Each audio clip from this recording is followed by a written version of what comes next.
A family of 4 set out for a road trip through Death Valley, one of the most dangerous landscapes in America. The weather climbed over 115 degrees Fahrenheit. The terrain stretched on, endless, isolated, and deadly. They were never seen again. No rescue, no clues, just a locked minivan and total silence. For 13 years, not a single piece of evidence surfaced until 2 unsuspecting hikers wandered off the trail and found something that would change everything. This is not just another missing persons case. This is the story of the Death Valley Germans, a family whose dream vacation turned into a nightmare that baffled authorities for over a decade and revealed the terrifying power of one wrong turn on Paul. July 27, 1996, a green Plymouth minivan should have been returned to a Los Angeles rental car company. Instead, it sat buried in sand in one of the most remote corners of Death Valley, its passengers nowhere to be found. What happened to Egbert Rimis, his girlfriend Cornelia Meyer, and their 2 young children remains one of the most chilling disappearances in American history. Let me take you back to July 8, 1996. At Seattle-Tacoma International Airport, 4 excited travelers from Dresden, Germany, stepped off their plane and into what they believed would be the adventure of a lifetime. 34-year-old Egbert Rimis was an architect with dreams bigger than his hometown could contain. Traveling with him was his 11-year-old son, Georg Weber. There was also Cornelia Meyer, known to friends as Connie, Egbert's 27-year-old girlfriend. And bringing up the rear was little Max Meyer, Connie's 4-year-old son. They had saved for this trip, planned every detail, and carried with them the excitement that comes with exploring a new continent. From Seattle, they immediately flew to Los Angeles, where they picked up their rental car, a green 1996 Plymouth Voyager minivan. The family spent their first few days in the Southern California San Clemente area, soaking up the coastal sunshine and getting their bearings in this vast new country. During the trip, Rimis called his bank in Germany, requesting $1,500 to be wired to them in California, and then faxed his ex-wife, asking for additional funds, which were never sent before entering the park. As the German family drove toward Death Valley on July 22, 1996, temperatures soared to a blistering 124 degrees Fahrenheit. The asphalt shimmered with heat waves, and the air itself seemed to burn. But they had done their research, or so they thought. At the Furnace Creek Visitors Center, they purchased 2 copies of the Death Valley National Monument Museum text. Crucially, these were German-language editions that would guide their understanding of this alien landscape. Rather than spend money on expensive hotel accommodations, they chose to camp in their minivan that night in an area called Hanupa Canyon, near Telescope Peak. The next morning, July 23rd, the family set out to explore. They visited various tourist sites, taking photographs with a Praktica 35mm camera. Investigators examined the visitor logbook for the Warm Springs mine site on the Taw route between the main valley and valley. It had an entry by the German group on July 23rd, written in German, "We are going over the pass," and was signed Connie, Egbert, Georg, Max. The pass referred to was most likely Mengel Pass, a route that looked simple enough on their German language maps, but was, in reality, an extremely treacherous path suitable only for 4-wheel drive vehicles. Their Plymouth minivan, built for suburban streets and highway travel, would have no chance on such terrain. Somewhere during their exploration, they also visited the geologist's cabin in Butte Valley, taking an American flag as a souvenir. This wasn't vandalism, but rather the impulsive act of tourists collecting memories, not understanding the significance of what they were taking. As the day progressed and the heat became more intense, the family made a series of decisions that seemed logical at the time but would prove fatal. Their guidebook showed what appeared to be a shorter route back to the main valley, a road down something called Anvil Canyon. What they couldn't have known was that this wasn't really a road at all, but rather a rough mining track, abandoned for decades. And what they couldn't have imagined was that this wrong turn would make them disappear so completely that they would become one of America's most baffling missing persons cases.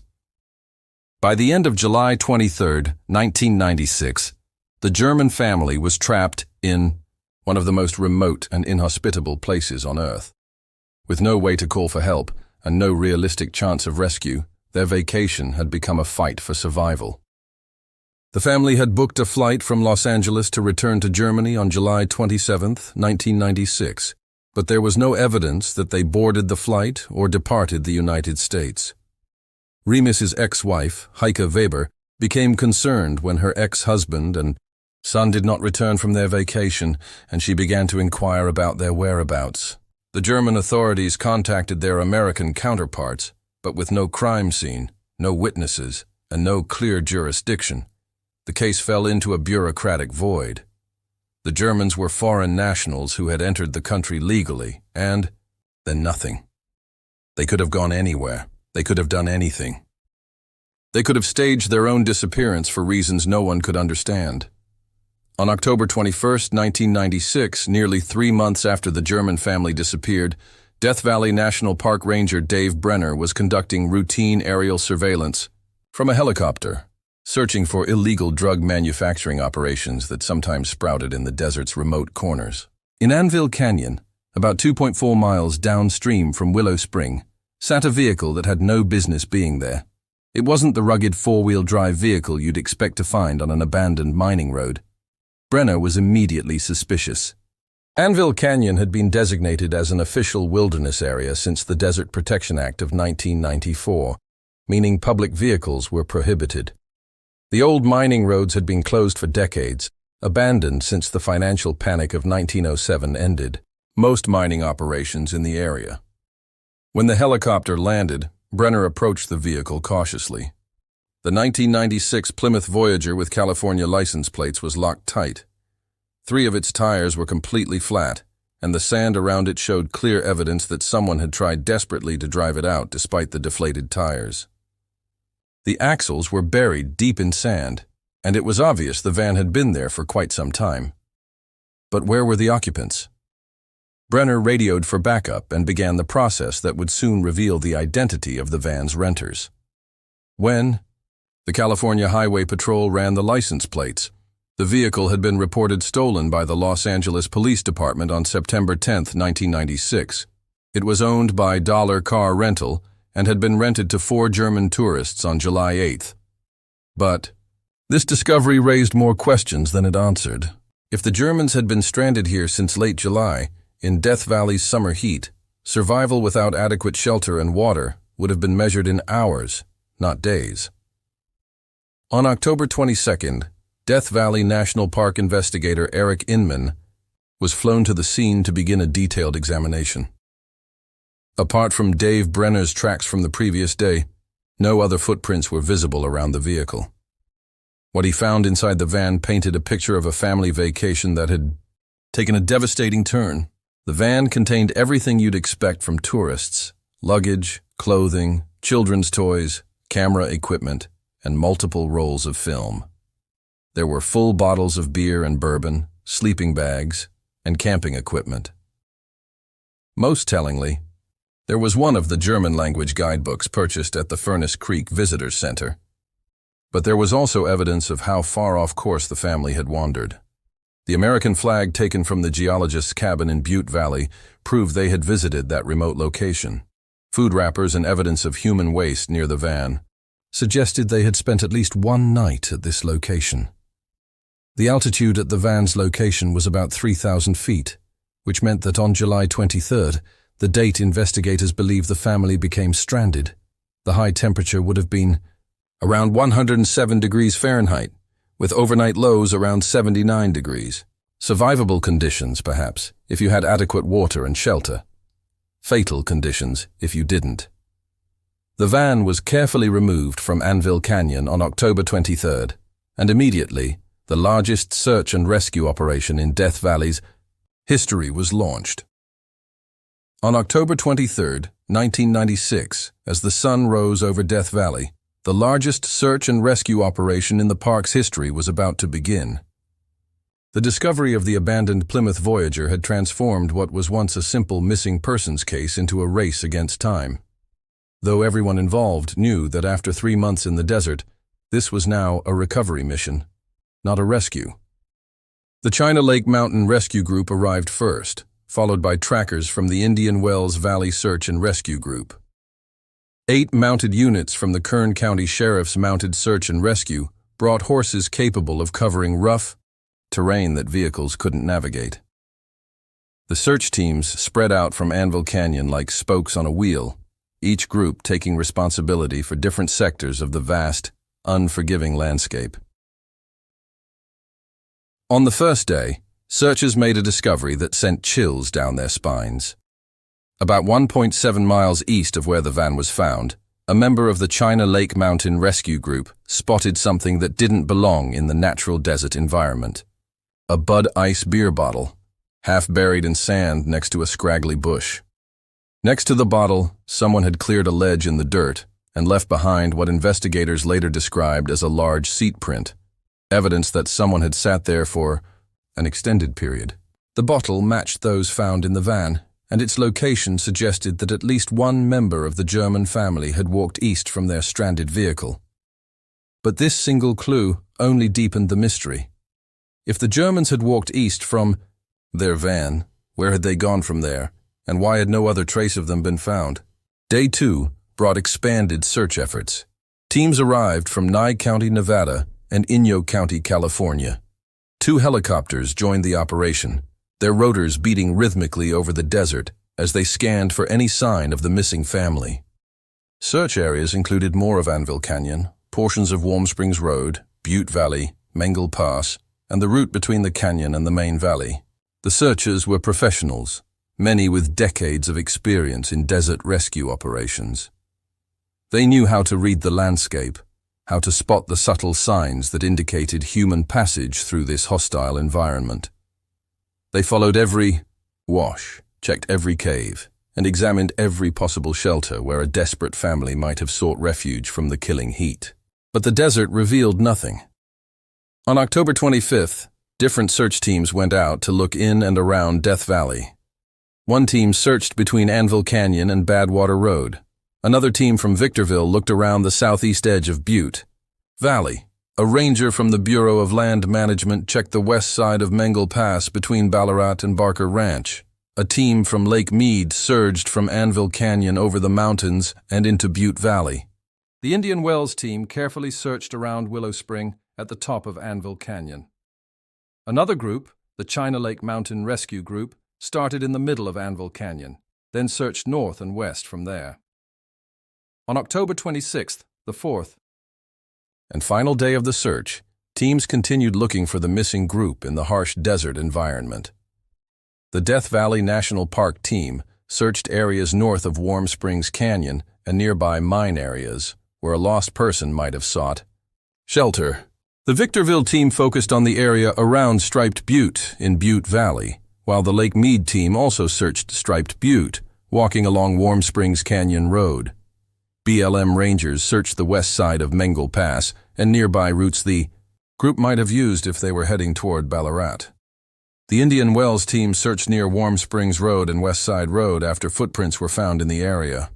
A new team from Apple Valley searched along West Side Road, heading north from Warm Springs Canyon Road in case the group had looked for shelter there. 2 helicopters also scanned all areas around Anvil Canyon, including the southern parts. But high winds made it difficult to search from the air. With no new clues found since the beer bottle on the first day and no hope whatsoever that the party would be found alive, the official search was called off. A spokesperson from Death Valley National Park said around 250 people took part in the search. The team searched smartly and focused on the most likely areas, but still, there was no sign of the missing German family. The case was filed away, joining the ranks of America's unsolved mysteries. Conspiracy theories began to emerge, each more elaborate than the last. Some suggested that Egbert Rimis had been trying to reach the China Lake Naval Weapons Center, seeking classified information about hybrid propulsion technology. According to this theory, the family had either been recruited into a Black Ops government program or eliminated because they had seen something they weren't supposed to see. The theory gained traction because of Egbert's profession as an architect and his rumored interest in exotic technologies. but those who knew him dismissed such speculation as the product of overactive imaginations. Egbert was a family man on vacation, not an industrial spy. Another theory suggested that the family had staged their own disappearance. Egbert's colleagues remembered his talk of moving to Costa Rica, of starting fresh in a new country. Perhaps Death Valley had been chosen as a place to disappear because it was so remote, so unforgiving, that no one would think to look for people who had supposedly died there. But this theory too had problems. Why would anyone choose to disappear in one of the world's most dangerous environments? Why risk the lives of 2 children for an elaborate deception? And how could 4 people, including a 4-year-old, maintain such a secret for years?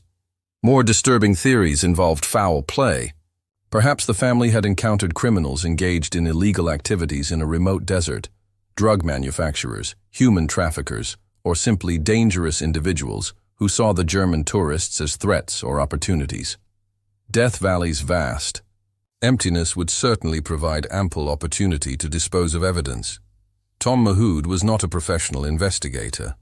He was a search and rescue worker with Los Angeles County, someone who understood both the science of survival and the art of finding what others had lost. In 2009, 13 years after the German family disappeared, he read about their case and couldn't let it go. What struck Mahood wasn't just the tragedy of 4 people vanishing without a trace. It was the logical inconsistencies and how the case had been handled.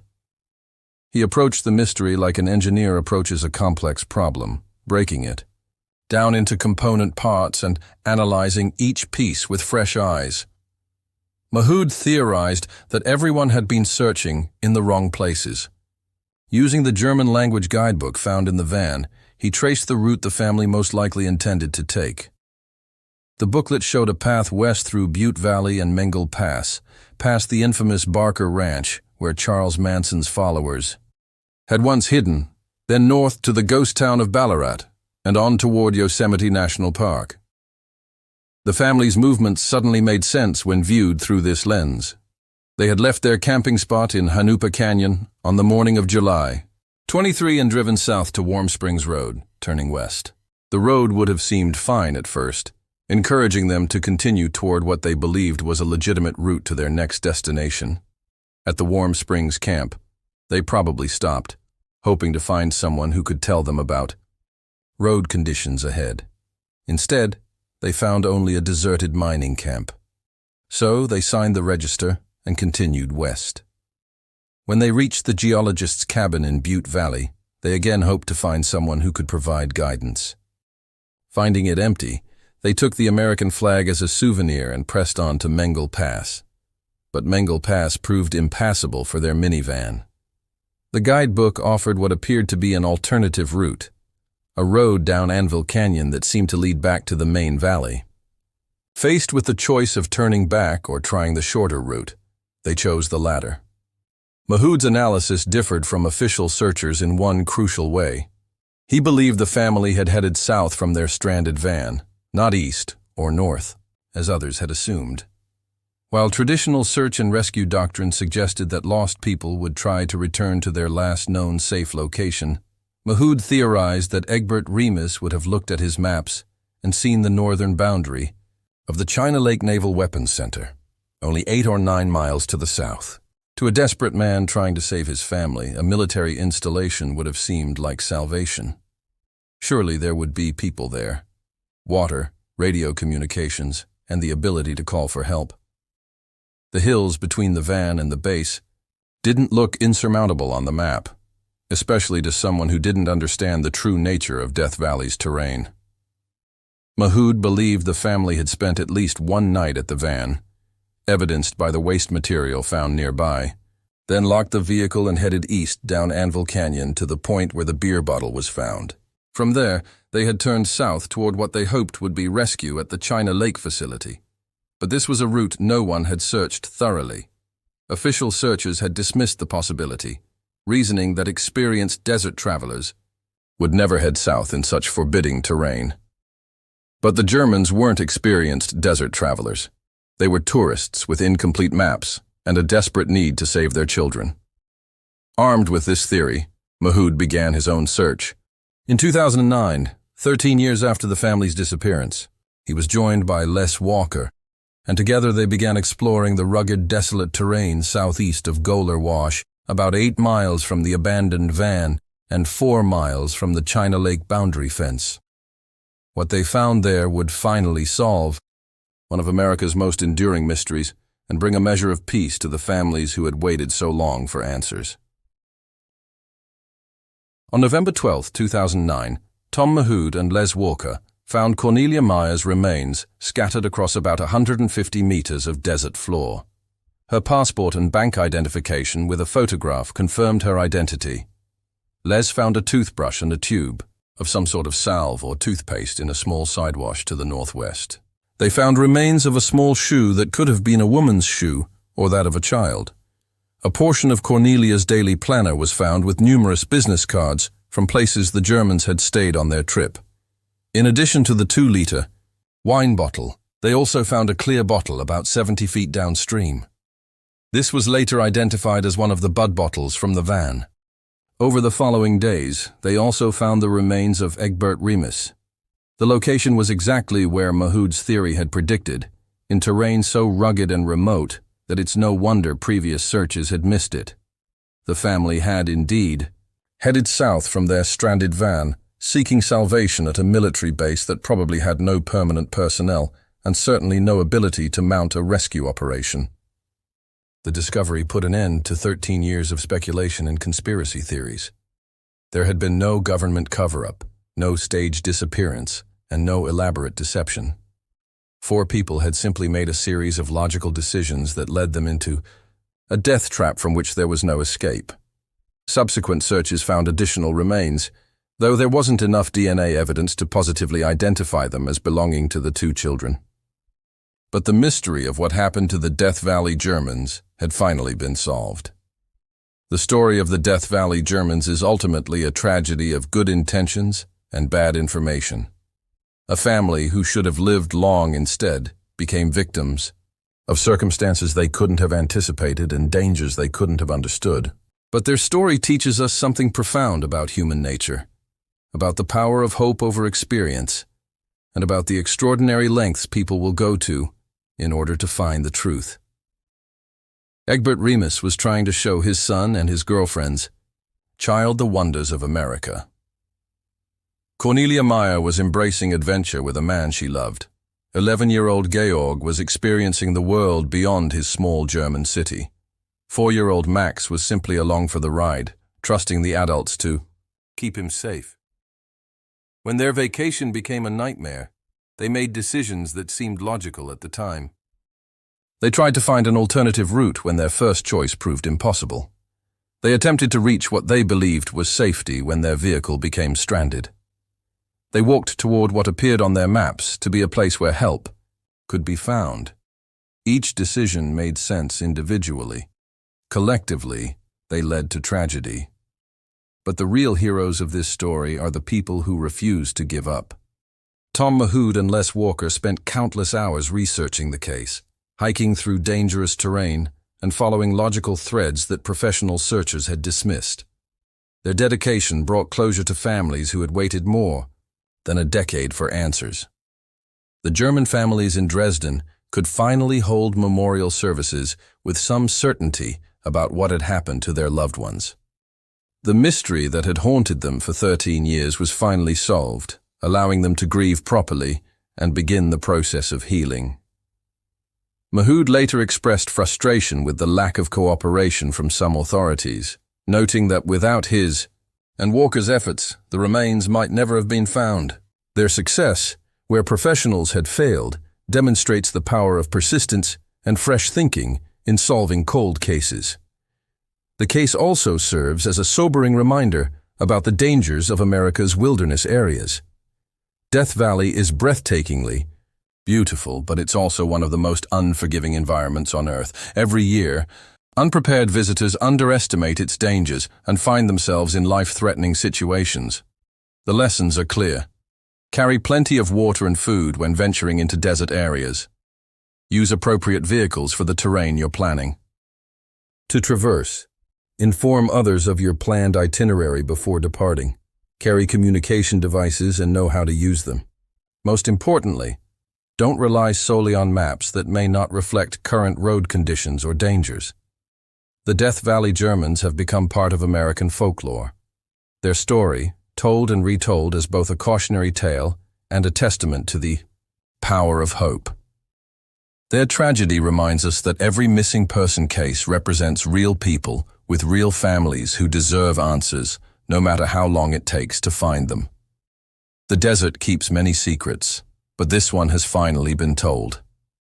But sometimes, when hope seems lost and answers seem impossible, the human spirit proves stronger than the desert itself. Thanks for sticking with the story until the end. If you enjoyed it, give this a like and share if you haven't already, and subscribe for more.